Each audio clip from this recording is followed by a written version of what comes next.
What's up, NYC? This is your pastor Trav. I'm so happy you tuned in for our very first sermon on YouTube. Thank you for joining. Looking forward to sharing tonight's message with you guys. I'm so happy we get to connect. Even though we're not there in person, we can't let that separate us. Even though we can't be physically together, God still made a way for us to connect. So I'm just super thankful for that. And before I get started, I want to do a couple shout outs to some of my team, if that's cool. So here we go. Shout out number 1. And let's see. I wanted to thank my boy Jay. You can follow him. He goes to India, and he might, if he loves you, get you one of these things. Thank you, Jay. I love it. This is an awesome piece for the youth office. Shout out number 2. Want to holler at your girl, Janelle Azevedo. Thank you for the art. It's incredible. If you want to follow her, boom, catch some of the latest. Maybe even DM her if you want to buy a piece off her. Also wanted to thank Lavon for this amazing NYC movement youth culture painting that she did. It is awesome, and it is such a key piece to our youth room. Thank you, Lavon. You can follow her at, and there you go. So those links will be in the description box below. All right, guys, so you know how we do it.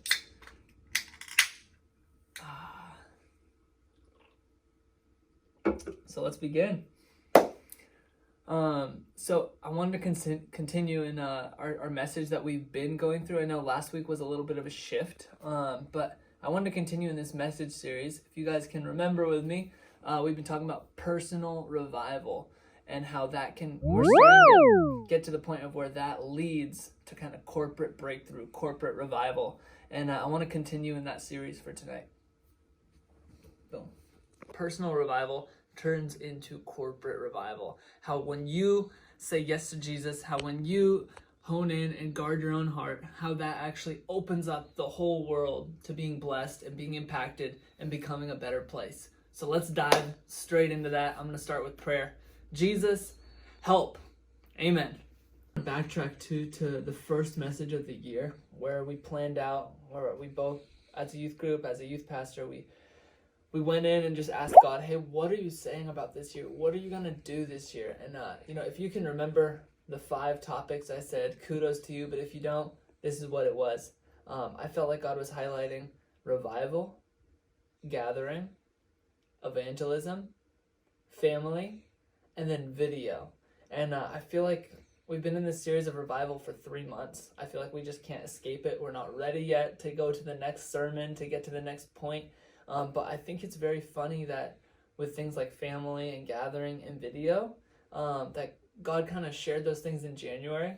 And it's like almost every single church in America is now meeting via video. And everyone in America is now locked in almost with their family, in quarantine or, in shelter in place. And it's just such a time of gathering. And I really feel like God's doing something on purpose with this. And, he kind of gave us as a youth group the heads up months before. And it's just so cool seeing, just, hearing God and then being like, oh, wow, that was actually God. So it's pretty cool. Youth pastor hears God. So anywho, I thought that was super awesome. But back to this message on personal revival. First thing I want to touch base on is just the secret place.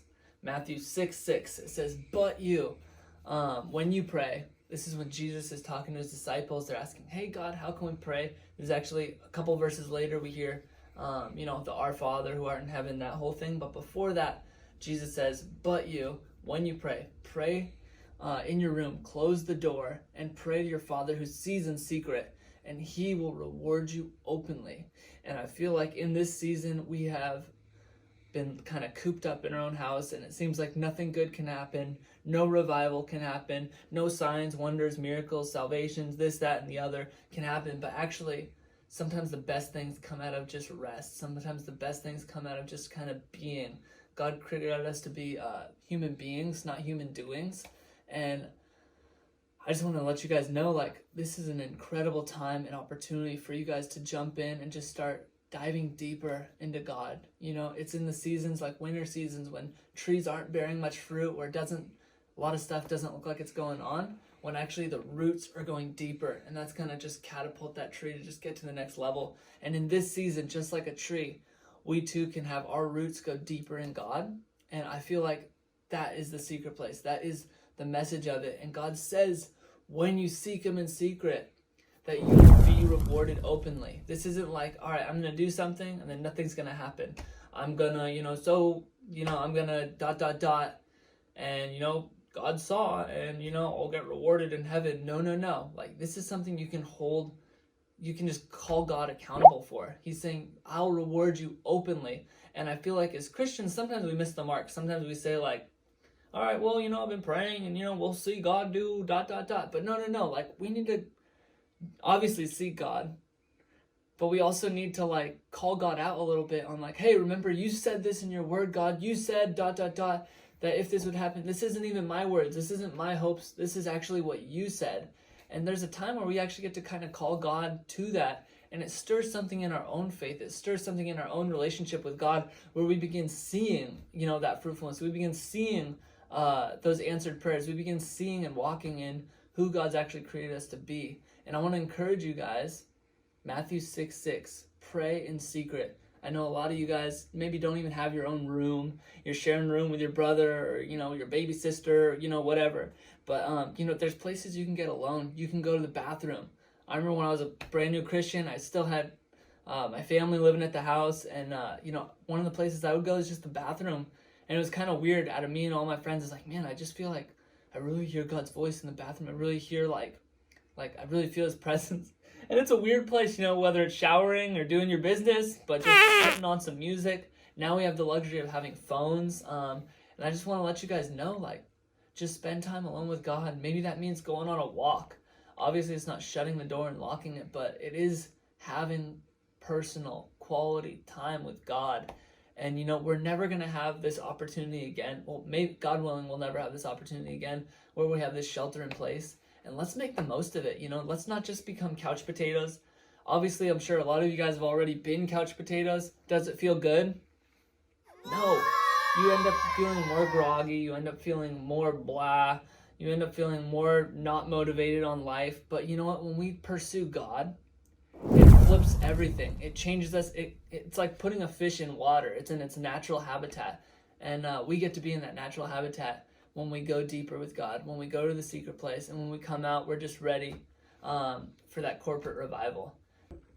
And when I think corporate revival, I think blessing, I think reward, I think salvations, I think joy, I think peace, I think prosperity. I think of all these things that like come from God, good gifts that come from God.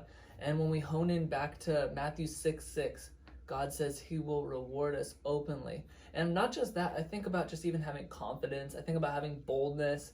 I think about the things in your life, the things that, God's put in your heart, the things that you want to go after that maybe seem too scary, like the giants in your life, so to say, that God actually has called you to take over, to slay, these obstacles that get in our way, that God actually, when we meet with him, he gives us that boldness to just like trample over them.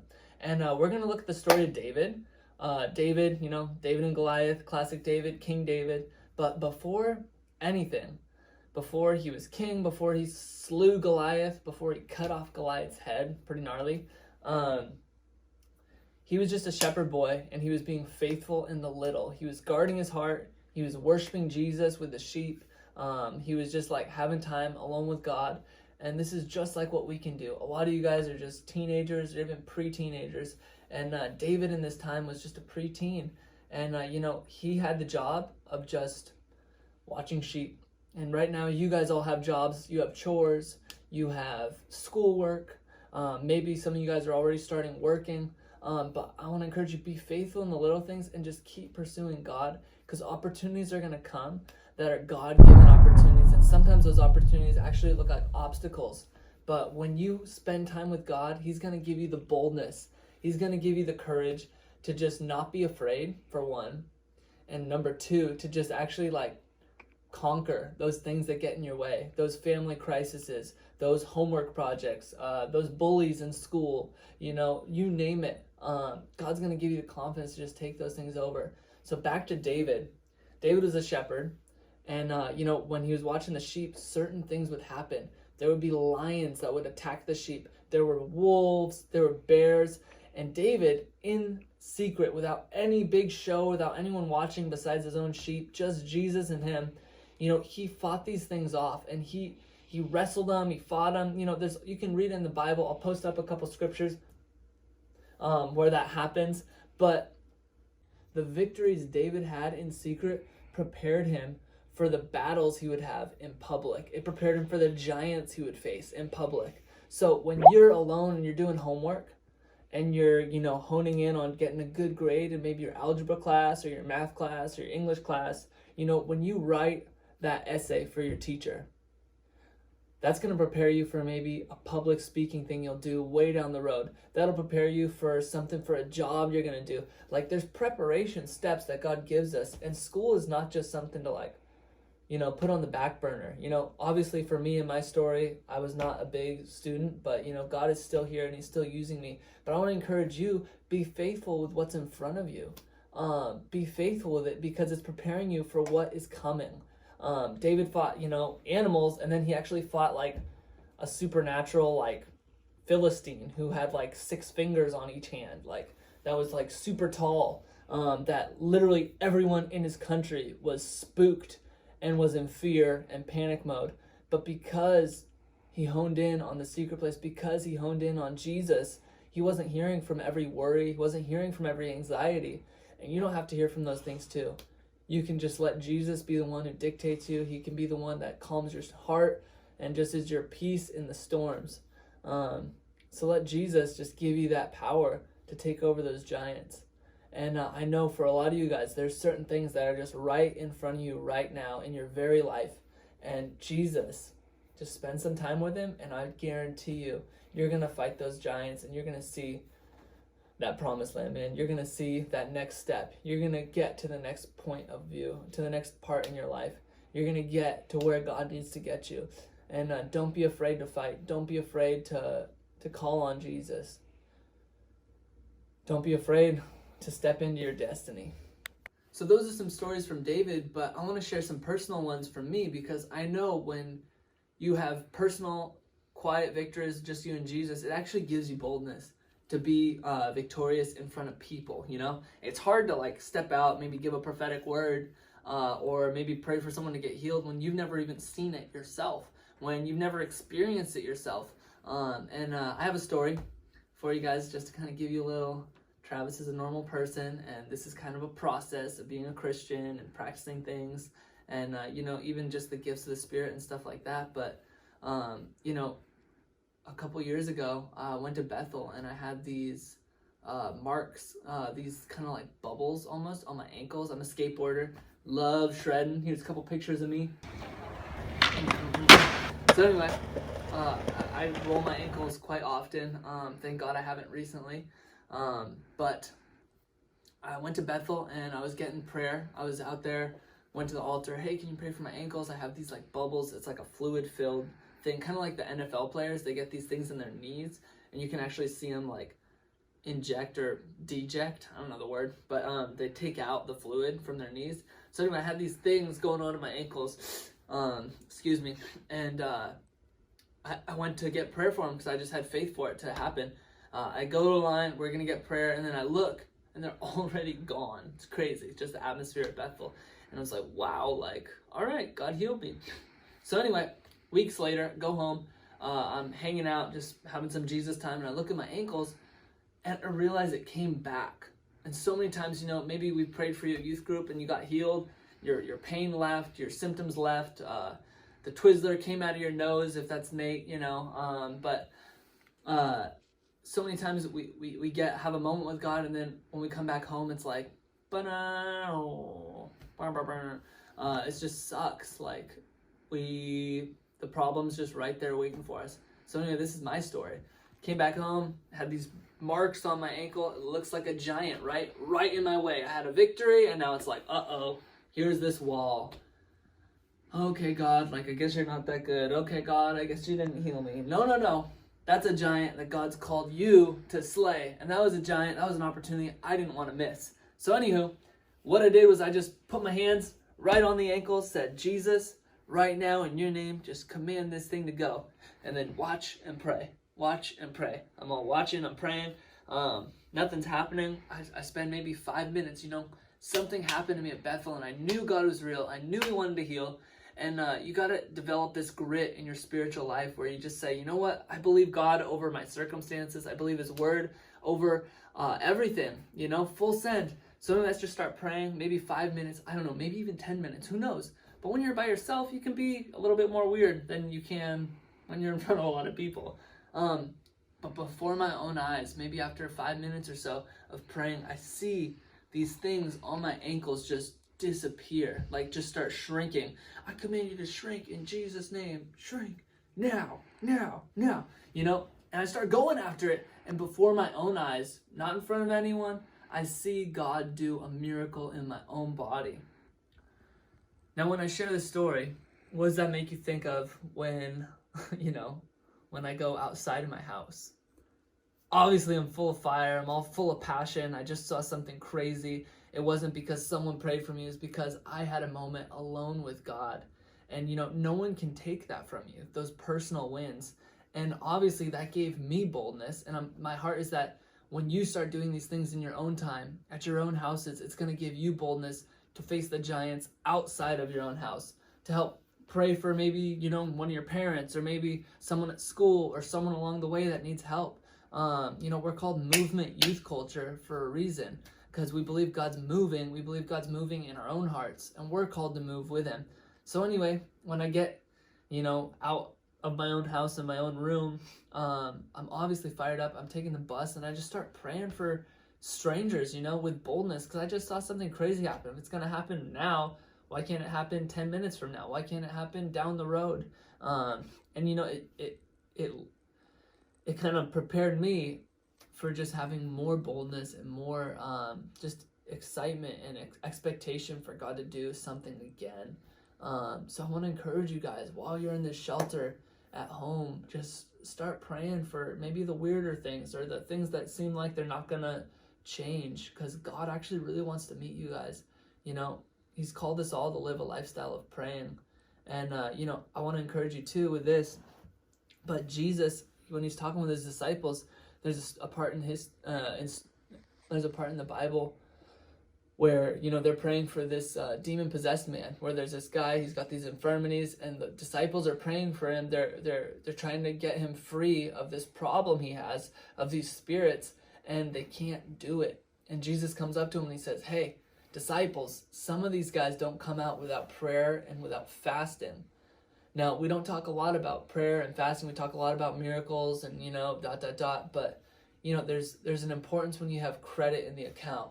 If you want to buy a video game, you got to have the money for it. And I think there is a spiritual element of when you have a lifestyle of praying, when you have a lifestyle of fasting even, whether that be social media or food or you name it.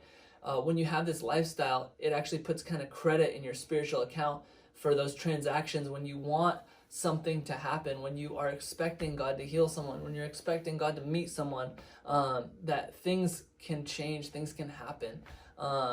And when you hone in on that personal time with God, it's like something incredible just happens. So lastly, I want to land here in Jeremiah 29:13. I shared this on Facebook earlier today. But when we seek God with all of our heart, we'll find him. But when we seek him with all our heart, he's gonna make himself known to us. So maybe you're feeling like God doesn't know you, or he doesn't see you, or you're feeling like, I don't know, Pastor Trav, like, it's not really my style, it's not my flex. Like, I don't really read the Bible, I don't really listen to worship music, or I don't really like spend time alone in my room with God. But you know what? It's a Christian thing, it's something God's calling all of us into, and it's a way of just meeting God in our spiritual life, like, that's just so incredible, and it will bring so much life to you. I can tell you from my own experience, from so many people I've met, like, life is just so much better when you spend time with Jesus. Like, going to school is just better. It just changes everything. And, I want to pray that we can walk in this, that we can take this message to heart and just practice, practice what we're preaching, practice what we're listening to. You guys come to youth group almost every week. Now you're watching it on YouTube, but youth group only does so much good. It's actually when you start putting those things into place, when real change starts happening, when you really start to see the God of the Bible, when you really start to see Jesus just come into life, when you start seeing just his favor and, you name it, when you start seeing like that all this stuff isn't just hocus pocus or just a Bible or a religion, but it's actually a God who loves you and is ever present right in this moment, and he wants to speak to you. And we're going to have more messages like this down the road. We're going to have more messages about, hearing God's voice, and we're going to have more messages about, praying for people to get healed or whatever. But what'd you say? So we're going to have lots of different messages. We're going to keep continuing in this series on revival. I hope you're not sick of it. I'm loving it. This is giving me life, even just preaching it.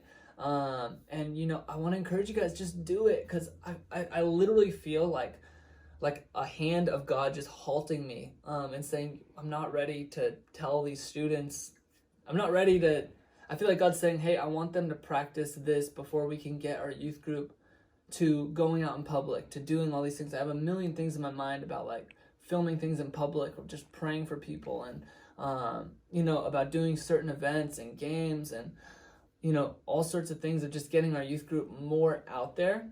But I feel like God's calling us right now in this season of just resting and relaxing and just being before we're doing all these things, and learning how to just be, and learning how to be in his presence, and learning how to just, Jesus, I feel your presence and it's awesome. Like, I don't ever want to leave this place. Like, learning how to just be like, God, you're my fortress. God, you are everything I need. Like, whether, all these plans I have never like come to pass, or, all these dreams I have never come to pass, like, just you are enough for me. You're all I need. That's kind of like the core of where we want to do everything out of. And I want to not just have our leaders, not just myself doing it, but I want to have each and every student learning how to do that. And, if you have questions, you can write questions in the comments below. You can also reach out to us on Instagram. My email's travis@nlcci.org. It's going to be in the comment box below. I want you guys to like and subscribe, maybe share some videos with your friends. If you think of anything fun we can do, we're totally open to new ideas. We're not a closed door. We actually really believe that students are going to be the ones that kind of carry the baton of what God's doing next. So I want to encourage you guys, there's no dumb ideas, and we love hearing from students. One of the most encouraging things as a pastor, just hearing students say, hey, what if we did this? Hey, what if we did that? Like, that is like life. That is like a good day for me. So just blow up our comment section or my email, and we're really looking forward to just getting to see you guys in person. Obviously, we miss you. We love you. And we're really looking forward to what God is going to do in this next season and how he's going to use you. So, God bless you, fam. I'm going to pray us out. Jesus, thank you so much for this message. Thank you that, when we get to partner with you, God, nothing is impossible. Lord, I just pray for all the obstacles, God, that seem like giants in the lives of these students, God. I thank you that they are bread for them, God, that this is just spiritual food, God, for them. That they're going to be like David. They're going to take out that slingshot and they're just going to bullseye and knock those obstacles down, God. And I just pray that, the things that seem overwhelming, the things that seem too crazy, God, that you'd give them a supernatural amount of faith, Lord, of just saying, you know what? It's not too big. It's not too big for my God. Thinking VeggieTales, God is bigger than the boogeyman, and he's bigger than the monsters on TV. He's bigger than, the things that seem overwhelming in your life. And Lord, we just pray that you'd give every student rest and peace and help them just have good boundaries, Lord, that they wouldn't be on social media too late, that they wouldn't go to the wrong devices to feel good, God.